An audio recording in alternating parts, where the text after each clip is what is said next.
안녕하세요. 승리한산 가정론 여러분. 오늘 7월 셋째 주, 주차로는 넷째 주, 주일 기준으로는 셋째 주, 19일이 해당된 주입니다. 이번 주, 지난주 강의가 합본으로 올라가게 됐습니다. 이번 주 거는 따로 한번 해보려고 그랬는데 합본으로 하는 게 좀 더 나을 것 같아서요. 양해 부탁드립니다. 여러 가지 이유로 이 업로드가 늦어지고 밀리고 있는데 잘할 수 있도록 더 열심히 노력하고 또 기도 부탁드립니다. 불편해 주셨던 분들은 다시 한번 사죄의 말씀 드립니다. 자, 그러면 우선 이번 주 위크 스터디부터 보도록 하겠습니다. 이번 주 위크 스터디는 이제 마지막 부분입니다. 마지막 부분은 우리가 지난주에 고난과 부활을 통해서 예수님께서 앞에서 이루셨던 모든 일들, 하나님과의 관계, 하나님과 예수님의 관계, 하나님과 예수님과 우리의 관계, 그리고 이것이 성령 안에서 어떻게 이루어지는지 바로 예수님의 고난과 부활을 통해서 확인했었습니다. 오늘은 이제 결론 부분으로 이 제자들에게 나타나신 뒷부분과 복음서의 결론 부분 그리고 에필로그라는 부분으로 나타나 있는데 이 부분에 대해서 오늘 봄으로써 이제 요한복음은 마무리가 됩니다. 자, 근데 우리가 이 부분을 되게 이 21장에 대한 그 해석이 좀 여러 가지가 있어요.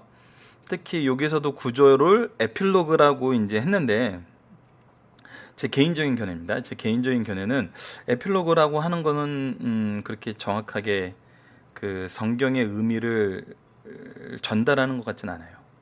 자, 왜냐하면 그동안 예수님께서 우리와 예수님과의 관계에 대해서 14장 이후에 끊임없이 14장 이후에 끊임없이 얘기하시고 계시고 12장 이후에부터죠. 12장 이후부터 꾸준히 얘기하고 계시고 그리고 이제 우리가 무엇을 하게 되느냐, 우리가 이제 말씀을 복음을 전하게 됨을 계속 얘기해요. 그래서 나보다 더 큰 일을 행하겠다고 얘기도 하시고 너희들에게 죄사하는 권세를 죄사하는 너희가 누구든지 죄를 용서하면 용서가 되고 하지 않으면 그대로 되니라 해서 우리가 말씀을 전해야 되는 사명이 있음을 얘기해요. 이거는 뭐 가나안 사역에서도 드러났었죠.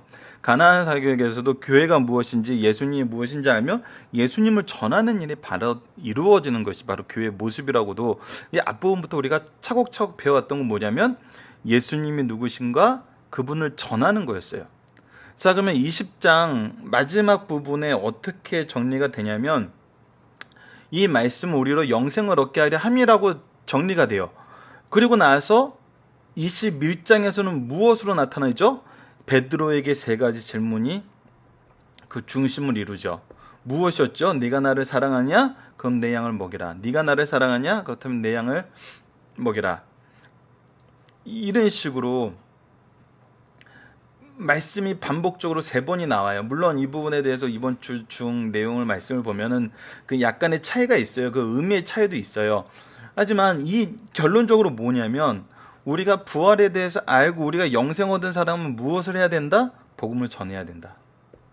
그래서 부활의 사실이 드러나면 이 부활을 어떻게 된다? 전해야 된다. 이것이 이제 U자형 형태 구조 안에서 온전하게 이루어지는 거죠. 하나님께로부터 예수님이 오셨어요. 예수님이 하나님을 드러내고 예수님을 나타내시고 구속을 이루셨어요.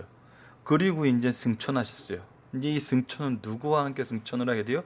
우리 믿는 모든 사람들이 예수 그리스도로 통해서 하나님의 백성됨으로 이제 이 구원의 길에 동참하게 되는 거죠. 물론 이 겉으로 드러나는 모습상으로는 예수님이 오셔서 예수님 혼자 올라가셨어요. 하지만 이 예수님을 믿는 모든 사람들이 어떻게 된 거예요? 예수님과 동참하게 된 거거든요. 그렇기 때문에 이 에필로그란 부분이 자연스럽게 복음의 확장이라는 면에서 이 성경 내용과 연결된다는 것을 좀 말씀드리고 싶습니다. 그래서 우리 위크 스터디에서 상고할 말씀이 뭐냐면 월요일, 화요일, 수요일, 목요일, 금요일을 통해서 무엇을 보고 있냐면 부활이 우리에게 주신 사명은 무엇이냐는 거예요. 사명은. 그래서 영생을 이르게 하고 양을 먹이는 일이 바로 우리가 해야 될 사명이란 거죠. 자, 그럼 말씀을 들어서 먼저 한번 보도록 하겠습니다. 말씀을 통해서 나타나는 것들을 보면은 좀 더 분명하죠. 요한복음 20장 29절로 31절, 예수께서 이르실 때 너희는 나를 본고로 믿느냐, 보지 못하고 믿는 자들은 복되도다 하시니라. 예수께서 제자들 앞에서 이 책에 기록되지 아니한 다른 표적도 많이 행하셨으나 오직 이것을 기록하면 너희로 예수께서 하나님의 아들 그리스도이심을, 누구이심을? 예수께서 하나님의 아들 그리스도이심을, 주 예수 그리스도이심을 믿게 하려 함이요. 그래서 예수님 외에는 우리로 하여금 아버지께로 가게 할 사람이 없어요. 어떤 이름도 우리에게 허락하지 않으셨어요. 오직 예수님만 가능한 거예요. 또 너희로 믿고 그 이름을 힘입어 무엇을 얻게 해요? 생명을 얻게 해요. 죽음이 없어요. 죄가 없어요. 영생을 얻게 하는 거예요. 그리고 나서 이 영생을 얻게 하기 위해서 말씀을 주셨고, 그 다음 21장 15절로 17절, 그들이 조반을 먹은 예수께서 시몬 베드로에게 이르되 시몬아, 내가 이 사람을 나보다 더 사랑하니 하시니 이르되 주께서 그러하니다. 내가 주님을 사랑하시는 주께서 아니시다.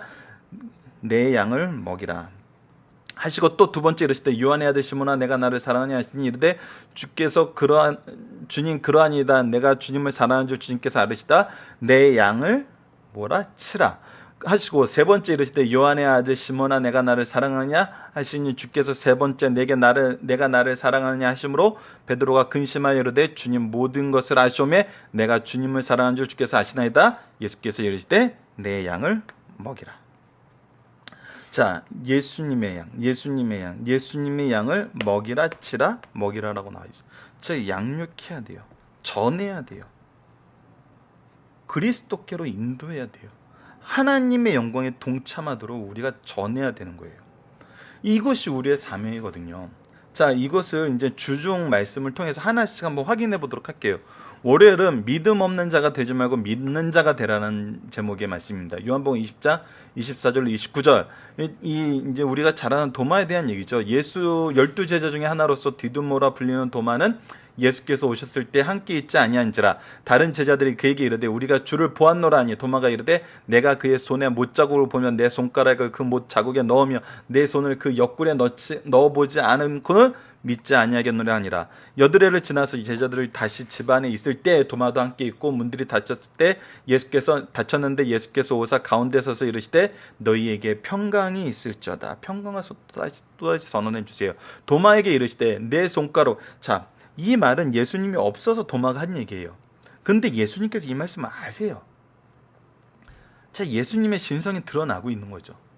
부활의 모습이 우리에게 드러나고 있는 거예요. 도마에게 내 손가락을 내밀어 내 손을 보고 내 손을 내밀어 내 옆구리에 넣어보라. 그리하면 믿음 없는 자가 되지 말고 무엇을 하는 자가 되라? 믿는 자가 되라. 예수님의 모든 행동의 포커스는 뭐예요? 믿는 자가 되게 하시는 거였어요. 도마가 대답하되 나의 주님이시오 나의 하나님이시나이다. 자, 예수님께서 나의 주님이고 나의 하나님 되심을 이제 도마는 고백을 해요. 예수님이 믿게 만들자 이런 고백을 하게 된 거예요. 예수께서 이르시되 너는 나를 본고로 믿느냐? 보지 못하고 믿는 자들은 복되도다 하시니라. 그래서 우리로 하여금 어떤 믿음의 생활을 하게 하는지 보여주고 있어요. 자, 우리 도마에 대해서는 연구가 좀 필요합니다. 그리고 이 해석에 대해서도 여러 가지 의미가 있는데 이 부분에 대해서도 우리가 좀 더 이렇게 실질적으로 좀 알아야 돼요. 특히 도마의 모습이 성경에서 여러 군데에 나타나 있는데 우선 오늘 이 본문 묵상하기를 보고 이제 우리 중심 사상에서 보도록 하겠습니다. 자, 29절 축복에서는 우리에게 주는 교훈은 무엇입니까? 29절을 보면 예수께서 이르실 때 너는 나를 본고로 믿느냐? 보지 못하고 믿는 자는 복되도라 하시니라. 자, 강해진 내용을 소개해 드릴게요. 사도시대의 사도들은 보고 들은 것을 증거하였어요. 이것은 사도시대 예수님께서 오셨기 때문이죠. 도마도 보고 믿었어요. 그러나 이것은 예수께서 육의 몸을 입고 계실 때 부활 후 40일간으로 제한되었어요. 자, 이게 무엇이냐면 예수님께서 말씀으로 하나님의 계획대로 하나님의 뜻대로 성경에 적혀있는 대로 성경에 기록되어 있는 대로 모든 것을 이루셨어요. 그리고 나서 그 이루심을 보여준 것은 부활 후 40일간으로 제한되어 있다는 거예요. 그 후에는 예수님을 보지 않고도 말씀을 들음으로 말미암아 믿게 되었어요. 로마서를 보면 이것이 말씀으로 또 이렇게 우리의 지적으로도 얼마나 풍성하게 믿을 수 있는지 너무나 잘 드러나 있죠. 엄밀히 말하면 신학적인 사상의 틀 안에서 요한복음도 이 부분을 너무나 잘 설명해 주고 있어요. 유대인들을 보세요. 보고도 믿지 못했어요. 그 능력을 보고도 체험하고도 자기가 원하는 사람이 되길 원했지 믿지 않았어요. 이 얘기는 뭐냐면 우리가 보는 것과 믿는 것은 완전히 다른 게 될 수 있다는 거예요. 자, 보지 못하고도 사랑하고 믿고 기뻐하는 것을 칭찬해 주시고 성도는 믿음으로 행하고 보는 것으로 행하지 않는다는 것을 가르쳐줘요. 이게 성경이 우리에게 계속적으로 가르쳐주는 내용이에요. 우리는 여기서 다음 세 가지 사실을 확인할 수 있어요. 예수님을 육신으로 보는 것이 유익하다고 할 수 없다는 거예요. 당시 유대인들은 예수님을 보고도 믿지 못했어요. 그러니까 예수님을 보는 것이 아니라 믿어야 되는 거예요. 오늘날도 보는 것이 좋은 믿음을 가지게 하는 것은 아니에요. 오히려 더 많은 시험과 더 많은 기준과 더 많은 권한을 요구하는 걸로 변질될 수 있어요. 육신으로 계신 예수님을 볼 사람들도 그 신성과 권위를 감각을 통해서 믿은 것이 아니라는 거예요. 도마가 실제로 이렇게 넣어보고 믿은 게 아니라 안 넣어봤어요. 예수님께서 말씀하시는 것을 통해서 깨닫게 된 거예요. 예수님의 임재 앞에 섰을 때 예수님이 누구심을 믿는 그 믿음이 있었을 때 된 거예요. 근데 이것은 누구로 인해서 된 거냐면 바로 성령의 역사로 인해서 된 거거든요. 도마도 예수님의 상처를 본 것으로 믿은 것이 아니다. 그 이상으로 주와 하나님을 보게 만든 그 어떤 것, 성령의 역사가 있었기 때문에 믿은 거예요. 그래서 우리가 진짜 알아야 되는 것은 말씀을 통해서 우리의 기준이 나의 생각이 하나님의 생각과 일치되도록 만드는 방법을 배우는 거예요. 그 길을 가도록 성경은 우리를 인도해 주고 있어요. 그래서 어떻게 예수님이 하신 것을 우리도 할 수 있게 만들어줘요. 예수님이 하신 건 뭐예요? 세이빙이죠. 구원이었잖아요. 자, 세 번째, 우리들이 오늘 누리는 축복은 도마나 사도보다 더욱 높은 것이다.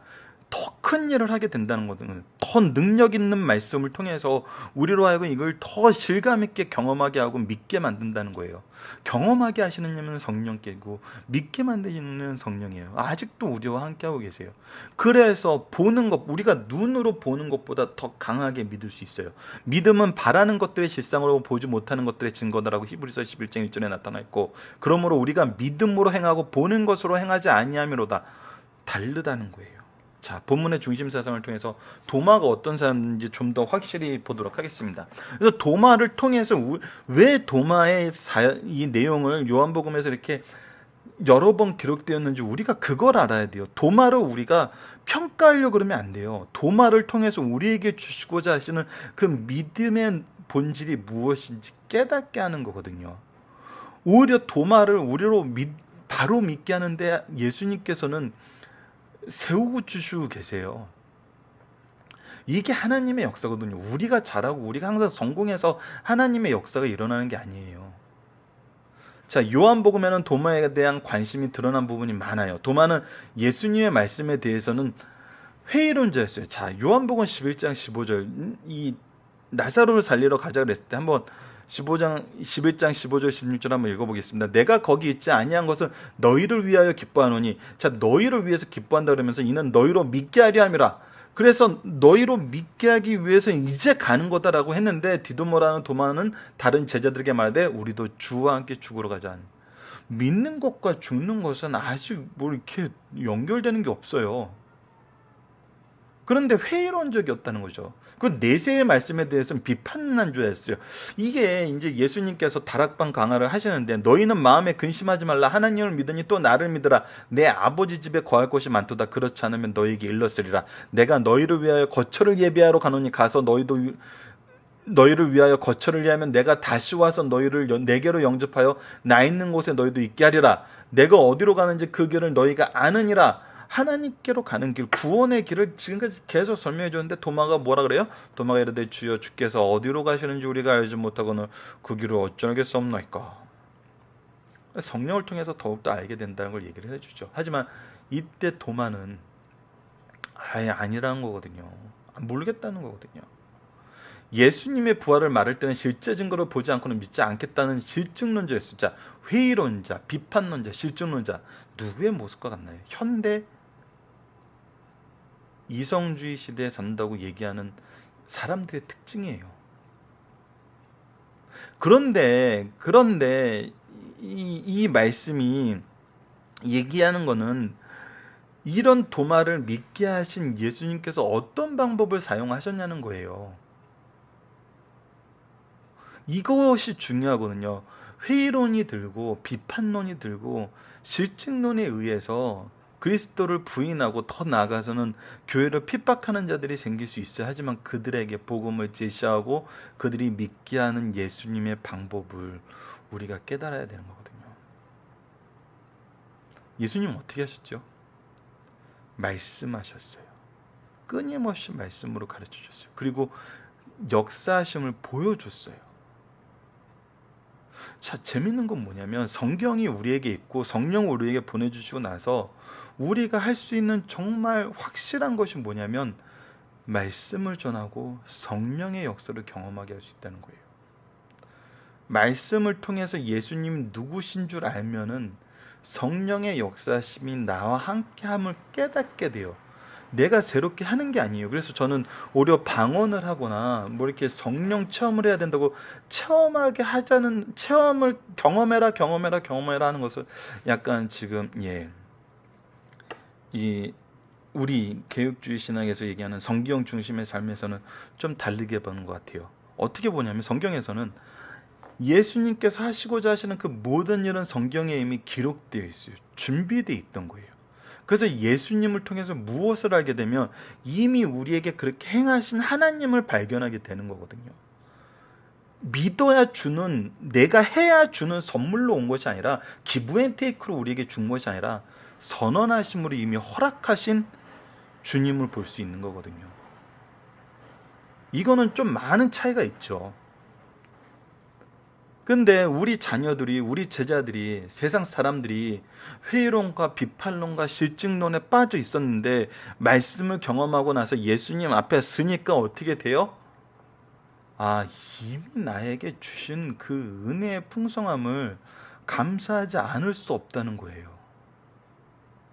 그리고 앞으로 주실 그 은혜의 풍요로움을 기대하지 않을 수 없다는 거예요. 그것을 의지하지 않을 수 없다는 거예요. 그것을 인정하지 않을 수 없다는 거예요. 그래서 승리하게 된다는 거예요. 이 승리는 이미 선언되어 있어요. 우리가 잘해야 주는 게 아니에요. 그것을 깨닫게 하는 건 말씀이란 거죠. 예수님 앞에 서는 거래요. 그래서 우리가 예배 중심, 말씀 중심의 신앙생활을 강조하는 겁니다. 자, 두 번째로 보도록 하겠습니다. 예수님은 의심 많던 도마에게 믿음 없는 자가 되지 말고 믿는 자가 되라고 말씀하셨어요. 이 얘기는 이미 믿을 수 있는 모든 것이 우리에게 주어졌다는 거예요. 오늘날 바른 믿음이 없으면서 있는 척하는 위선적인 성도가 있어요. 도마는 제자들이 부활하신 예수님을 직접 만났다는 소식을 듣고 또 할렐루야 아멘, 나 예수께서 부활하신 줄 알았어라고 하지 않고 내가 그의 손에 못적을 보며 내 손가락을 그의 못자국에 넣으며 내 손을 그 옆구리에 넣어보지 않거나 믿지 않겠어. 자, 제자들이 거짓말할 이유가 없고 거짓말할 그 거리도 없어요. 하지만 거부하고 있는 거거든요. 8일 후에 주님께서 나타나셔 일주일 후에 나타나셨다고 나타냈어요.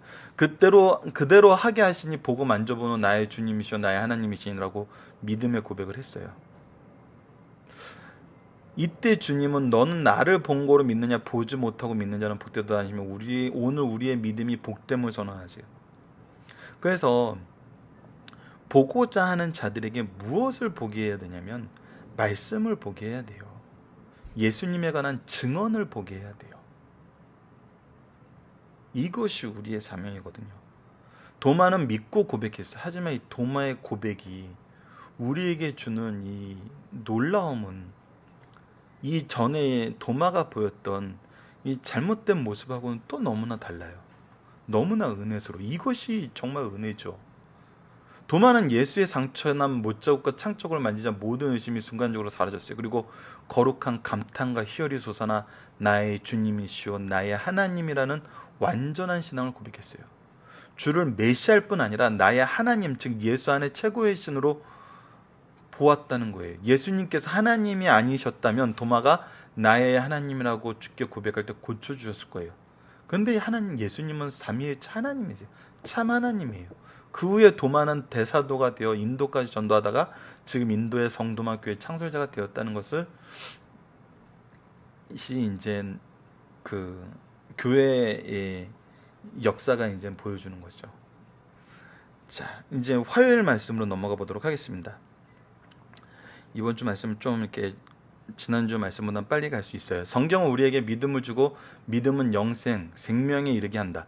예수께서 요한복음 20장 30절로 31절입니다. 예수께서 제자들 앞에서 이 책에 기록되지 아니한 다른 표적도 많이 행하셨으나 많이 행하셨어요. 오직 이것을 기록하면 너희로 예수께서 하나님의 아들 그리스도이심을 믿게 하려 함이요 또 너희로 믿고 그 이름을 힘입어 생명을 얻게 하려 함이라. 성경은 기록의 목적이 분명히 있어요. 우리로 믿고 누구심을, 예수님께서 누구심을 하나님의 아들 그리스도이심을 믿게 하고 그 이름을 힘입어 생명을 얻게 하는 것이 바로 기록의 목적이에요. 자, 본문 묵상하게 보도록 하겠습니다. 성경의 기록 목적은 무엇이며 성경이란 무엇인가요? 자, 이거는 박윤일 목사님이 어린 아이들에게도 굉장히 자주 가르치는 내용이에요. 이것을 오늘 승리하는 삶 여러분들과 나누면서 좀 더 구체적으로 확인할 수 있는 시간을 가졌으면 합니다. 자, 31절 보면 오직 이것을 기록하면 너희로 예수께서 하나님의 아들 그리스도이심을 믿게 하려 함이로 미오 또 너희로 믿고 그 이름을 힘입어 생명을 얻게 하려 함이니라. 신명기 5장 1절과 6장 1절로 9절을 적어놨는데 이거는 기록 목적에 대한 구약의 말씀이에요. 자, 하나님께서 모세에게 말씀을 주시면서 뭐라 그랬냐면 신명기 5장 1절을 보면 모세가 온 이스라엘을 불러 그들에게 이르시되 이스라엘아 오늘 내가 너희의 귀에 말하는 규례와 법도를 듣고 그것을 배우며 지켜 행하라. 그 6장 1절로 9절을 보면 이는 곧 너희의 하나님 여호와께서 너희에게 가르치라고 명하신 규례와 법도라. 누가 가르치는 거예요? 하나님께서 가르치는 거예요. 너희가 건너가서 차지할 땅에서 행할 것이니 곧 너와 내 아들과 내 손자들이 평생에 내 하나님을 경외하며 내가 너희에게 명한 그 규례와 명령을 지키게 하기 위한 것이며 또 내 나를 장구하게 하기 위한 것이라. 이 명령을 지켜서 우리로 하여금 생명을 잊게 하는 거예요. 이스라엘아 듣고 삼가 그것을 행하라. 그리하면 내가 복을 받고 내 조상의 하나님 여호와께서 내게 허락하신 같이 적과 꿀이 흐르는 땅에서 내가 크게 번성하리라. 이스라엘아 들으라. 우리 하나님 여호와는 오직 유일한 하나님이시니 너는 마음을 다하고 뜻을 다하고 힘을 다하여 내 하나님 여호와를 사랑하라. 오늘 내가 내게 명하는 이 말씀을 너는 마음에 새기고 내 자녀에게 부지런히 가르치며 집에 앉았을 때든지 길을 갈 때든지 누워있을 때든지 일어날 때든지 이 말씀을 강론할 것이며 너는 또 그것을 내 손목에 메어 기호를 삼으며 내 미간에 붙여 표로 삼고 또 내 집 문설주와 바깥문에 기록할지니라. 기록하여 계속 강론하게 하기 위한 거예요. 가르치게 하기 위한 거예요. 예수님도 제자들에게 열심히 가르치셨어요. 십자가에 달려 돌아가시기 전에도 부활하신 후에도 열심히 말씀으로 가르치셨어요. 우리가 지난주에도 잠깐 언급했다시피 누가복음 24장 44절에서 48절을 보면 예수님이 부활하신을 보고도 예수님이 누구신지 잘 몰라요. 그래서 어떻게 하세요? 구약의 모든 말씀을 통해서 예수님을 가르쳐줘요. 그래서 보고 믿은 것이 아니었어요. 제자들도 말씀을 통해서 깨닫고 그 믿음을 소유하게 된 거거든요. 그리고 승천하시면서 명령하셨어요. 그러므로 너희는 가서 모든 민족으로 제자를 삼아 아버지와 아들과 성령의 이름으로 세례를 베풀고 내가 너희에게 분부한 모든 것을 가르쳐 지키게 하라. 볼지어다 내가 세상 끝날까지 너희와 항상 함께 있으리라 하시니라. 이 말씀에 근거하여 신약의 모든 성경들은 기록되었거든요. 자, 기록 목적은 바로 우리로 하여금 믿게 하기 위한 거예요. 바로 이 믿음을 갖게 하기 위해서는 가르쳐야 돼요. 기록하여 가르쳐야 돼요. 그것이 기록의 목적이에요. 그렇다면 성경이란 무엇일까요? 이 부분은 암기해 주시면 참 좋습니다. 승리하는 삶 가족분들이 대부분 강성교회 출신 분들은 이 부분을 암기하고 계시는데, 자, 성경은 하나님의 말씀입니다. 자, 이 노란색 부분이에요. 성경은 하나님의 말씀입니다. 성경은 신앙의 교과서요. 성경은 천국 가는 안내서요. 성경은 최후 심판의 기준서이다. 이 네 가지로 우리가 성경에 대해서 가르칠 때 항상 얘기해요. 자, 성경은 하나님의 말씀이란 것은 이사야서 34장 16절 너희는 여호와의 책에서 찾아 읽어보라. 이것들 가운데 빠진 것이 하나도 없고 제짝이 없는 것이 없으리라. 이는 여호와의 입이 이를 명령하셨고 그의 영이 이것들을 모으셨습니다. 성경은 사람이 만든 것이 아니라 하나님이 주신 말씀이란 거예요. 이 세상에 많은 책이 있지만 오직 성경만이 하나님께서 우리에게 주신 약속의 말씀이에요. 하지만 사람들이 기록한 건 알아요. 그런데 사람들이 기록했는데 왜 하나님의 말씀인지는 우리가 이제 이 다음 날 말씀을 통해서 살펴볼 거예요. 그래서 이 부분은 먼저 기억을 해주세요. 그래서 성경은 신앙의 교과서예요. 디모데후서 3장 15절로 16절 우리의 성경의 기록 목적과 그 내용이 무엇인지를 알아야 돼요. 또 어려서부터 성경을 안 하니 성경은 너로 하여금 그리스도 예수 안에 있는 믿음으로 말미암아 구원에 이르는 그리스도 예수 안에 있는 믿음으로 말미암아 구원에 이르는 지혜가 있게 해요. 모든 성경은 하나님의 감동으로 된 것으로 교훈과 책망과 바르게 함과 의로 교육하기에 유익하니 무엇을 위해서? 구원을 위해서. 우리는 성경을 배우기 위해 교회에 모여요. 그래서 성경은 신앙의 교과서라는 거는 우리가 배워야 할 건 성경이란 거예요. 처세술이 아니고 복을 받는 무슨 이상한 그게 아니에요. 그런 거는 저 이방 사람들이 하는 거고요. 샤머니즘적으로 그냥 비는 것과 뭐가 달라요? 우리가 하는 것은 이 성경에 대해서 배우는 거예요. 이 성경을 알기 위해서 교회에 오는 거예요. 예배와 가정과 교회에서 예배를 통해서 말씀의 강론을 통해서 우리가 이것을 배우고 가르쳐야 돼요. 그리고 집에서 부모님과 함께 성경을 배울 수 있어요. 성경을 통해 하나님은 우리를 얼마나 사랑하시는지 배울 수 있어요. 그리고 하나님을 어떻게 믿어야 하는지 배울 수 있다는 거예요. 이게 중요하거든요. 유대인들이 하나님 믿는 방법은 틀렸었어요. 그래서 예수님을 받아들일 수 없었어요. 하지만 하나님의 말씀을 바로 믿으면 예수님을 주로 시인했잖아요. 자, 그리고 세 번째 성경은 천국 가는 안내서예요. 시편 119편 105절 보면 주의 말씀은 내 발의 등이요 내 길의 빛이니이다. 하나님께로 가는 길을 성경을 통해서 알게 돼요. 요한복음 20장 30절 오늘 우리 본문 말씀이었죠. 오직 이것을 기록하면 너희로 예수께서 하나님의 아들 그리스도심을 믿게 하려 하며 또 너희로 믿고 그 이름을 힘입어 생명을 얻게 하려 함입니다. 영생의 삶이 우리가 천국에서 이루어지기 때문에 우리가 이 영생을 얻는 이 방법이 바로 성경에 기록되어 있어요. 그래서 천국 가는 안내서요. 우리의 힘으로는 천국 갈 수 없어요. 그러나 예수님을 믿으면 우리는 천국 갈 수 있어요. 성경은 예수님께서 십자가에 달려 돌아가심으로 우리를 구원해 주신 것을 가르쳐주고 있어요. 예수님을 가르쳐주고 있어요. 그리고 마지막으로 성경은 최후의 심판의 기준서예요. 히브리서 9장 27절과 계시록 20장 12절이에요. 한 번 죽는 것은 사람에게 정해진 것이요 그 후에는 심판이 있느니라. 모든 사람은 죽어요. 왜? 죄의 문제 때문에. 그리고 나서 심판을 받아요. 근데 우리는 어떻게 돼요? 또 내가 보니 죽은 자들이나 큰 자나 작은 자나 그 보좌 앞에 서 있는데 책들을 펴있고 또 다른 책이 펴졌으니 곧 생명책이라. 죽은 자들이 자기 행위를 따라 책들에 기록된 대로 심판을 받으니라. 성경은 분명히 얘기해주고 있어요. 생명책에 기록된 대로 우리가 심판을 받게 된다는 거예요. 예수님께서 다시 올 때 모든 사람을 심판을 받게 돼요. 재림주의 모습을 미리 우리에게 가르쳐줬어요. 예수님을 믿는 사람은 천국에 들어가면 심판에 이르지 않지만 믿지 않는 사람은 이미 심판을 받은 것이라고 요한복음에서도 얘기해주고 있어요. 그래서 이 성경의 내용을 통해서 우리가 하나님의 말씀을, 신앙의 모습을, 우리가 앞으로 얻게 되는 생명의 삶을, 그리고 예수님께서 하실 일들을 우리가 알게 돼요. 즉 예수님에 대해서 가르쳐주고 있어요. 왜? 이 예수님만이 우리의 구원의 길이기 때문이죠. 자, 본문의 중심 사상을 보도록 하겠습니다. 하나님은 말씀을 왜 성문하였을까요? 왜 기록하였을까요? 만일 사도들이 입으로만 하나님 말씀을 전하고 기록하지 않았다면 그 전한 복음이 후대에 바르고 널리 전해지지 못했을 거예요. 구전 문학에는 항상 이 변경이 있을 수 있어요. 그래서 성문화시켜야 됐어요.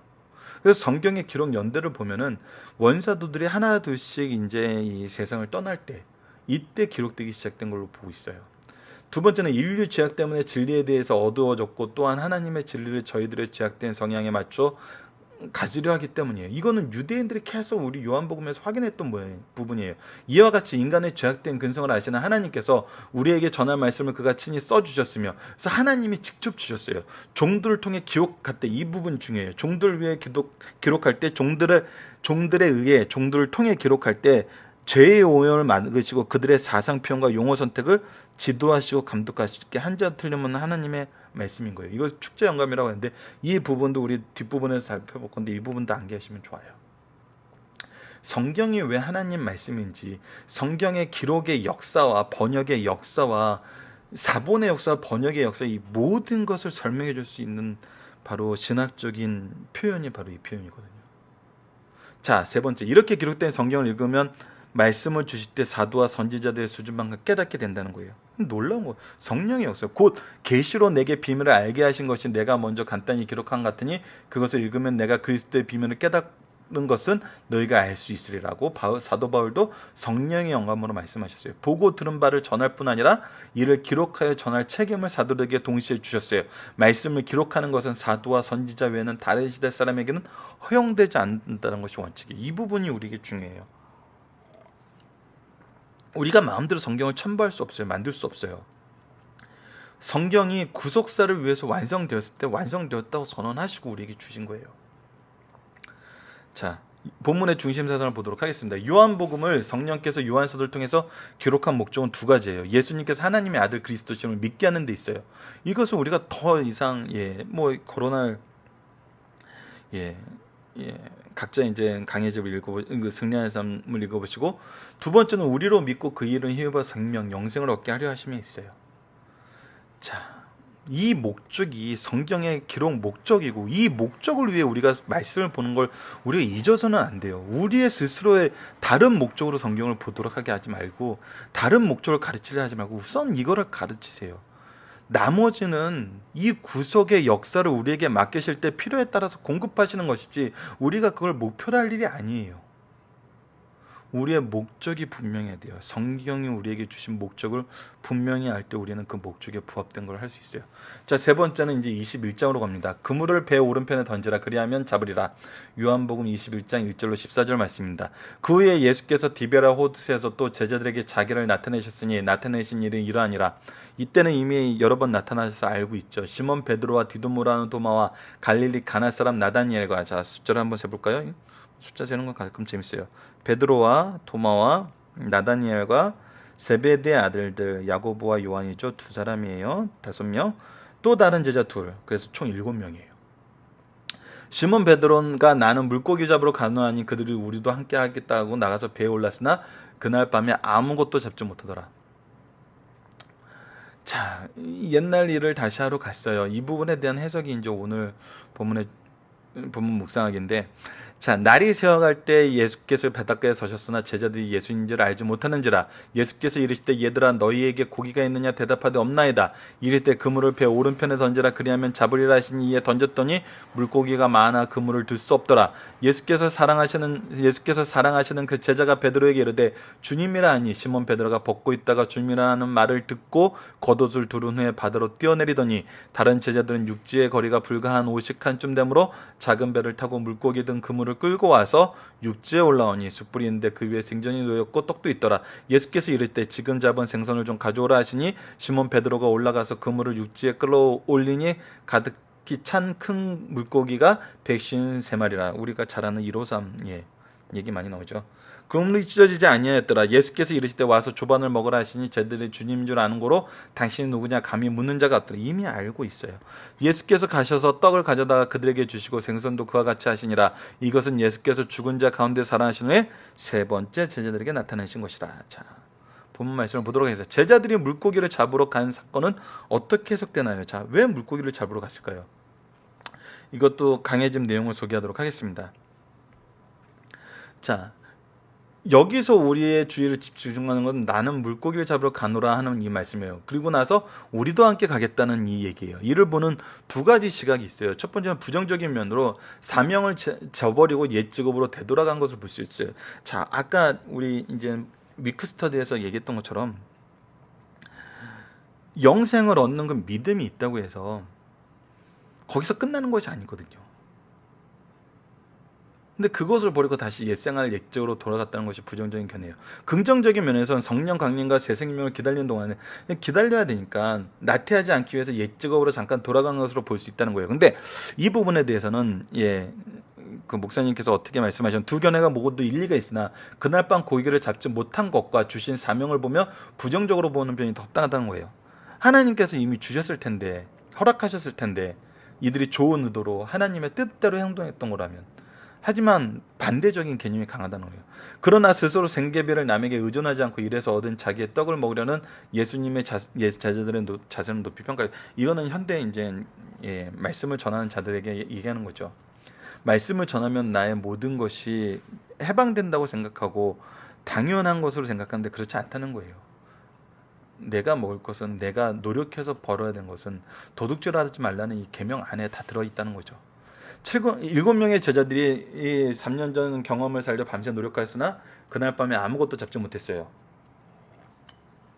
이것이 인생의 단면이란 거예요. 사람들이 예수 밖에서 일생 동안 시간과 정력과 재산을 투자해요. 그러나 결국 보면 낭비된 거예요. 다람쥐 쳇바퀴를 아무리 빨리 돌려도 쳇바퀴 안에 있는 거예요. 구원으로 한 걸음도 나가지 못해요. 그래서 이 부분에 대해서 어린이가 대공원에 가서 돈을 주고 오락기구에 몸을 실어서 힘차게 나갈 때 쾌감을 느끼고 즐거웠으나 조금 지나면 돈 주고 탔던 그 원점으로 내려오게 되어 자신의 위치가 조금 더 나아간 것이 없는 것을 알게 되는 거예요. 다람쥐 쳇바퀴와 놀이동산 기구는 똑같아요. 결국 제자리로 와요. 이것이 인생사라는 거예요. 종국에 가서는 하나님 앞에 허비한 인생이요, 음산한 무덤과 타오른 지옥불 위에 무엇이 그를 기다리고 있겠냐는 거예요. 그러나 인생의 낭비를 피할 수 있는 유일한 길은 자기 생을 예수님께 바치고 그분과 교제 속에서 살아가는 거라는 거예요.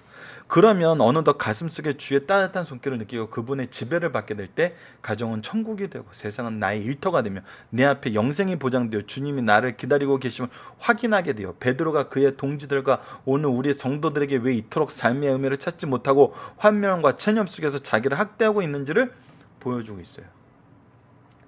아직도 내 속에 내가 너무 강하다는 거예요. 인생의 참 삶의 길, 승리의 길은 나의 세속적 이상을 버리고 진리 되시는 예수님을 붙잡을 때 열린다는 것을 알려줘요. 자, 계속 보도록 하겠습니다. 본문에 나타난 7 제자들은 예수님의 제자들의 중심 인물이었어요.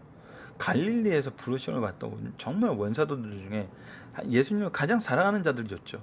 베드로, 요한, 야고보 세 사람은 더할 나위 없고, 이들은 자신의 현실적 생활의 필요를 충족시키기 위해 손수 일했으며 그것도 당시 가장 비천한 직업 중 하나인 어부였어요. 이들은 학문도 없고 무식한 사람들이었으나 고대 철학과 종교에 맞서 십자가를 선포함으로 당대의 지성들을 잠잠하게 했어요. 이것은 앞으로 나타날 놀라운 사실이죠. 사도행전에 나타나잖아요. 이런 예수님의 제자들이 전 세계에 퍼져 있는 강력한 그리스도 교회의 초대 설립자가 된 것은 기독교가 사람의 손에 의해 된 것이 아니라 하나님께서 직접 개입하셔서 생성 발전시킨 것임을 보여줘요. 제자들의 변화는 인간 세계에서는 있을 수 없는 변화예요. 성령의 역사라는 것을 분명하게 보여줘요. 그리고 이 역사가 지금 누구에게 일어나요? 바로 나에게 일어나고 있다는 거예요. 그리스도의 제자들은 각기 다른 성품을 가지고 있으면서 주 안에서 조화를 이뤘어요. 예수님이 부활하신 후에 베드로와 요한은 늘 함께 있었어요. 부활하신 후 무덤에서도 디베랴 호수의 희미한 아침 여명 속에서도 함께 있었어요. 이때 예수가 누구신지 처음 알아본 사람은 요한이요, 먼저 물속에 들어가 주님을 만난 사람 베드로였어요. 자, 이 예수님의 무덤에 처음 도착한 사람도 요한이었고 먼저 들어간 사람은 베드로였어요. 사랑에 넘치는 온화한 마음으로 인하여 요한이 주님을 가장 빨리 볼 수 있었다면 격렬하고 충돌적인 베드로는 가장 빨리 움직였어요. 이들은 모두 참 신자였고 죽는 날까지 충성했어요. 교회는 온갖 종류의 종들과 각종 은사가 필요해요. 서로가 서로를 인정하고 협력하여 그리스도의 몸을 이루는데 헌신할 수 있다는 사실을 이걸 제자들의 모습을 통해서 볼 수 있다는 거죠. 주님의 부활을 다시 한번 확실히 증거하고 있어요. 친숙한 갈릴리 호숫가에서 예루살렘 군중들이나 기타 소음으로부터 멀리 떨어진 호젓한 곳에서 손과 발에 못자국을 가신 주님께서 7명의 제자들, 그 중에 한 명은 십자가에 달려 죽으심을 목격한 요한이었죠. 숯불가에서 떡과 생선을 가지고 식사를 하셨어요. 주님의 부활을 이보다 더 강력하게 입증할 수 있겠다는 거예요. 예수님은 계속적으로 반복적으로 확인시켜 주시고 가르쳐 주세요. 후일에 베드로 사도는 모든 백성에게 하신 것이 아니요 오직 미리 택하신 증인 곧 죽은 자 가운데서 부활하신 후 그를 모시고 음식을 먹는 우리에게 하신 것이라고 고넬료에게 증언했어요. 이와 같이 그리스도의 부활은 그가 하나님께로 오신 우리의 구주시라는 증거요 우리에게도 부활이 보장하신 것이에요. 예수님이 부활을 보여주신 이유는 뭐예요? 너희도 이 부활의 영광에 동참하게 된다는 거거든요. 그러므로 주님의 부활하심을 확신시킴으로 우리로 승리케 하시는 주님의 놀라운 섭리가 있는 말씀이란 거예요. 예수님께서는 모든 것을 우리에게 증명시켜 주고 계세요. 자, 이제 이 21장 말씀의 핵심적인 부분이야. 내가 나를 사랑하냐 내 양을 먹이라는 거예요.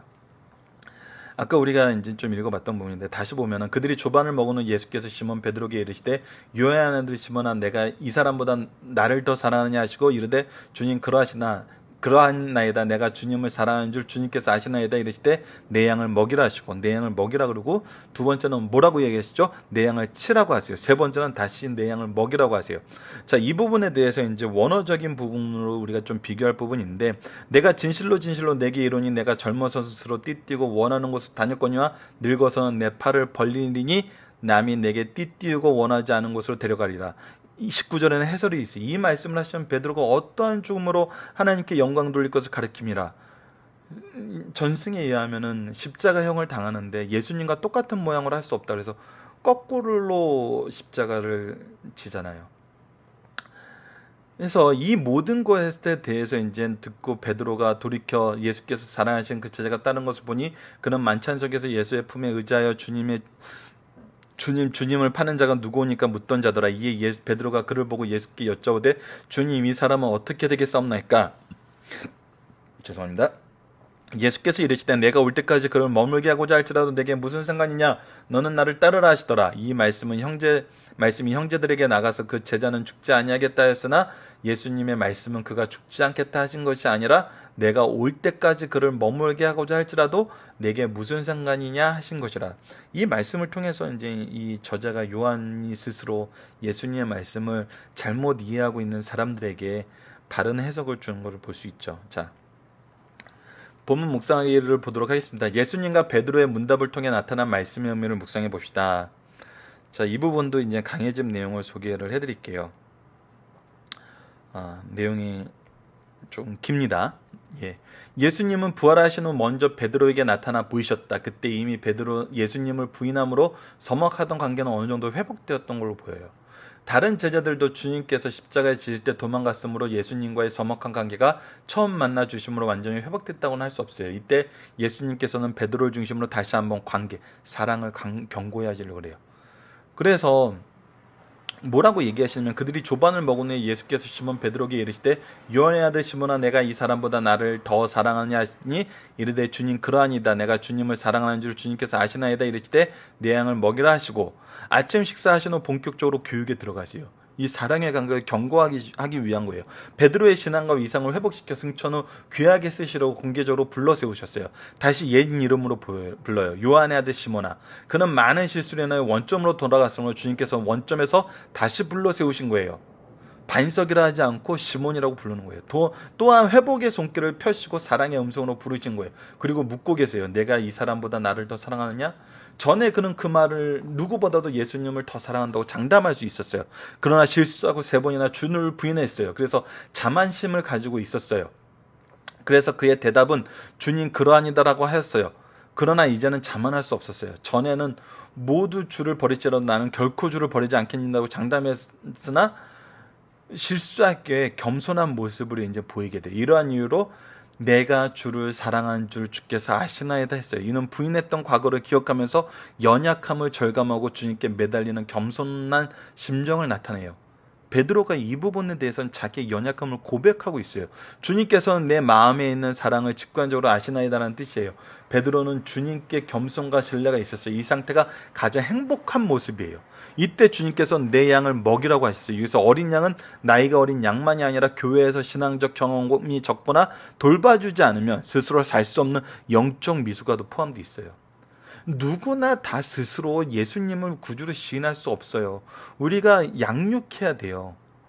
이거는 뭐 구약에서부터 계속 이어진 내용이잖아요. 말씀으로 강론하고 가르치고 기록하고 계속 우리의 역사를 통해서 증명되는 그 사실을 드러내주는 거거든요. 먹이라는 영혼을 위한 양식을 먹일 뿐 아니라 보살피고 강해지도록 양육하라는 것이에요. 좀 더 구체적으로 말하면 이 명령을 제일 우선적으로 실천할 것은 교회 학교를 세워 어린이를 가르치거나 후원하는 일이에요. 그래서 우리가 교육에 굉장히 노력을 많이 하는 거예요. 특히 말씀 교육에. 이는 모든 성도와 교회에 제일 급하고 중요한 사명이요, 특히 지도자의 사명이에요. 자, 이제는 내 양을 먹이라 치라의 의미를 다시 한번 보도록 하겠습니다.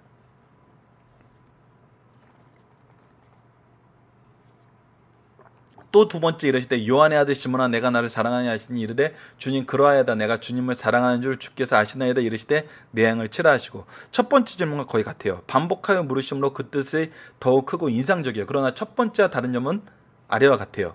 주님께서 질문에는 이 사람보다 더의 조건이 없어졌어요. 베드로의 답변의 겸손을 인정하는 거예요. 두 번째는 어린 양에서 양으로 바뀌었어요. 성도와 교회가 어린 양에서 양으로 성장하는 것처럼 성장을 모습을 보여주고 있어요. 또 어린 양뿐 아니라 모든 양까지도 돌봐야 돼요. 그래서 섰다고 생각했다고 방치하면 안 돼요. 가르치는 사람은 계속적으로 말씀에 권면을 하고 말씀으로 우리의 교제가 이어져야 돼요.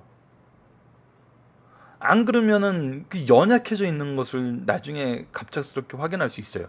그 세 번째는 먹이라를 치라로 바뀌었어요. 먹이라는 말이 양식을 먹여 양육하는 차원의 중심을 두었다면, 치라는 기록과 인도하는 차원을 넘어 잘못을 고쳐주고 위험으로부터 보호해주라는 거예요. 두 가지가 있어요. 잘못을 고쳐주고 위험으로부터 보호해주는 거예요. 그러므로 먹이는 것이 설교와 교육의 중심이라면 치는 것은 목회 전반의 중심이 되는 거예요. 우리의 사역의 모습이 어때야 됨을 가르쳐주고 있어요. 세 번째 이르시되 요한의 아들 시몬아 내가 나를 사랑하느냐 하시니, 주께서 세 번째 내가 나를 사랑하느냐 하심으로 베드로가 근심하여 이르되 주님 모든 것을 아시오니 내가 주님을 사랑하는 줄 주님께서 아시나이다.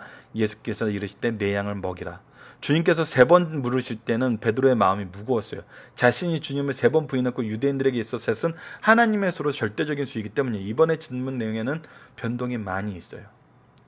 자, 어떤 변동이 있는지 이제 우선은 내 양을 먹이라와 치라는 의미의 변동을 아시겠죠. 그래서 우리가 먹이고 양육하고 또 잘못을 고쳐주고 보호해주는 이 모든 것이 목회 전반에 있어야 되면서 더욱이 우리가 먹이는 일은 절대 쉬워서는 안 된다는 것을 이게 교차돼서 얘기함으로 나타나고 있어요. 이제 이번에 살펴볼 거는 아가페와 필레오의 차이에 대해서 볼 거예요. 자, 사랑하느냐 네가 나를 사랑하느냐 내가 주님을 사랑하는 줄 아시나이다. 이 말씀의 원문적인 뜻에서 좀 다른 부분이 있어요. 자, 주님께서 첫 번째, 두 번째 질문에서 사랑을 아가페란 말을 사용했어요. 근데 베드로는 두 번 모두 필레오란 말로 대답을 했어요. 아가페란 조건 없는 절대적인 사랑으로 하나님께서 그리스도를 보낸 사랑이요 주님께서 우리를 위해서 십자가를 지신 사랑이에요. 그러나 필레오는 자연 발생적인 사랑으로 인정, 우정, 우애 등 인간적인 사랑이에요. 베드로가 아가페로 대답할 용기가 없자 세 번째 질문에 주님께서 필레오로 물으셨어요. 베드로도 역시 필레오로 대답해요. 그래서 아가페와 필레오의 의미의 차이는 우리가 이 첫 번째 설명을 통해서 이해를 할 수 있어요. 아가페는 하나님의 사랑, 창조의 계획과 구속의 계획과 우리에게 영생을 주려고 하시는 이 하나님의 사랑, 하나님의 본성이 드러나시는 이 사랑만이 아가페의 사랑이에요. 우리 인간이 느끼는 사랑은 필레오의 사랑이에요. 그리고 두 번째는 베드로가 근심하여 대답했어요. 여기서 근심하는 이유는 무엇일까요? 예수님은 지난번 베드로의 실수를 미리 알고 계셨어요. 자기가 실수할 것을 예언하신 그대로 부인하였어요.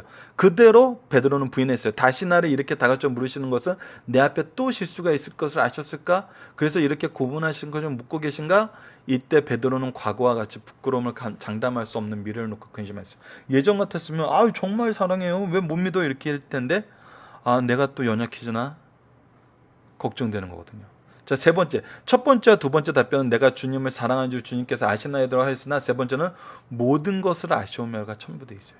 주님께서는 전지하심으로 내가 어떤 입장에서 어떤 정도의 사랑을 준 줄 아신다는 거예요. 주님은 나의 모든 것을 절대적으로 아시는 분이라는 고백이에요. 이는 주님의 주권적 통치에 겸손히 순복하는 자세예요. 아시는 주님께 의지하는 거거든요. 이때 두 번째 내 양을 치라 해서 다시 첫 번째 내 양을 먹이라로 돌아갔어요. 이는 먹이는 것, 설교, 교육은 양을 치는 일 중에 가장 귀하고 어려운 일이기에 강조하신다는 거예요. 이렇게 악한 자들 앞에서 주님은 세 번 부인한 베드로에게 제자들 앞에서 세 번 사랑의 고백을 받으셨어요. 이렇게 하여 그의 신앙과 지혜를 원상 회복시키시고 격상시켜 주셨다는 거예요.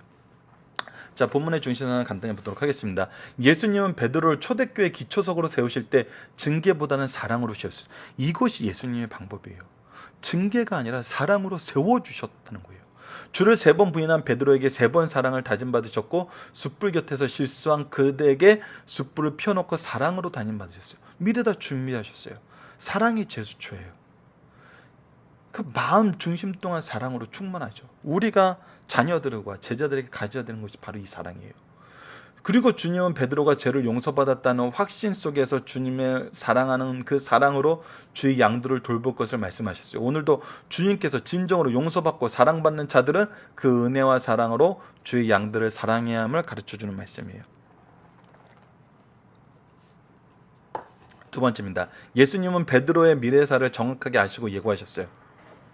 어떻게 죽으심을 예고해 줬다는 거죠. 그리고 요한의 삶에 대해서도 이 부분은 잘 얘기해야 돼요. 그냥 본문을 읽어보도록 하겠습니다. 주님께서 십자가를 지시기 전에 베드로의 배신을 예고할 때 베드로는 그럴 수 없다고 부인하였으나 순교를 예고할 때는 그대로 받아들였어요. 그래서 예수님께서 하신 얘기는 앞으로 어떻게 죽게 됨을 얘기한 거예요. 주께서 본문에서 예고하신 대로 베드로는 순교하였고 요한은 백세존으로 장수하면서 자기 사명을 잘 감당했어요. 예수께서 요한 사도에게 내가 올 때까지 그를 머물게 하고자 할지라도 하신 말씀은 요한이 재림 때까지 죽지 않는다는 말씀이 아니라 베드로에게 요한에 대한 나의 배려는 생각하지 말고 무엇이 중요하다? 너와 나의 약속한 사명이 중요하다는 거예요. 참 재밌어요. 교회의 삶은 개별적이면서도 연합되어 있어요. 왜? 우리를 묶는 분이 하나님이시기 때문이에요. 성령이 예수 그리스도이기 때문이에요. 이것이 우리의 삶의 특징이거든요. 참 교회는 신비로워요. 가정은 신비로워요. 우리를 하나 되게 하세요. 자, 마지막 금요일 말씀입니다. 모든 성경은 진리의 말씀입니다. 요한복음을 기록한 요한 사도가 그 진실성을 증거하였다. 자, 마지막 24절과 25절입니다. 이 일들을 증언하고 이 일을 기록한 제자가 이 사람이라. 내가 직접 본 거예요. 요한 사도가 내가 직접 본 거야. 내가 이 증언이 참된 거를 너희들이 다 알아. 알잖아. 내가 그때 그 자리에 있었던 거. 그때 예수님과 함께 했던 삶을 내가 산 걸 너희들이 알잖아. 예수께서 행하신 일이 이 외에도 만일 낱낱이 기록되자면 이 세상에도 이 기록된 책을 두기에 부족할 줄 아노라. 자, 이제는 다시 한번 마지막으로 보는 겁니다. 성경은 왜 한자도 틀림없는 하나님의 말씀인가요? 사도와 선지자들이 성경을 기록할 때 성령께서 죄의 오염을 막으시고 성령께서 말씀하시고 성령의 역사가 있었다는 거예요. 죄가 있는 인간은 하나님의 말씀을 바로 전달할 수 없어요. 근데 죄의 오염을 막으시고 그들의 사상 표현과 용어 선택을 지도하시고 감독하셨어요. 하나님의 감독하심은 지도하심은 계속 이어져요. 그래서 이 성경이 사본으로 바뀔 때도 바뀌었다. 사본으로 지금 전달될 때도 그리고 번역이 될 때도 번역은 이제 뭐 언어가 바뀌는 거니까 바뀌었다고 볼 수 있겠죠. 그 안에도 무엇을 하세요? 지도하시고 감독하세요. 어떤 상태에서? 죄의 오염을 막은 상태에서. 죄의 오염을 막았다는 것은 구속사의 의미가 퇴색되지 않고 변하지 않고 온전하게 전달되게 하셨다는 거예요. 그래서 너무나 많은 시대에 너무나 많은 사람들을 통해서 저작된 이 성경이 그리고 너무나 많은 사람들에게 의해서 베껴지고 너무나 많은 사람을 통해서 번역이 되어진 이 성경이 이 구속사를 전하는 놀라운 사실에서 변함없이 그 길을 가고 있다는 것이 성령의 역사하심을 우리에게 증언하고 있거든요. 그래서 성경의 모든 예언은 사설을 풀 것이 아니라고 하였어요. 말씀은 인간의 생각이나 추측이나 고안하는 것이 아니라 거룩한 사람이 성령의 감동으로 받은 것이라는 거예요. 그러므로 이 묵시 예언은 틀림없이 믿을 수 있는 묵시라는 거예요. 자, 모든 성경은 진리의 말씀으로 계시의 신뢰성과 충속성이 있어요. 예수님의 행적은 하나님의 아들의 행적이니 그 행적 가운데 포함된 진리가 무궁무진해요. 그 행하신 일들을 기록할 수 없을 만큼 많아요. 현현에서 보여주신 것. 그러나 요한복음에 기록되는 것은 처음부터 끝까지 목격자가 기록하였으므로 참되며 많은 행적과 진리 중 극히 필요한 말씀만 기록하였다는 거예요. 무엇을 위해서? 우리의 구속을 위해서.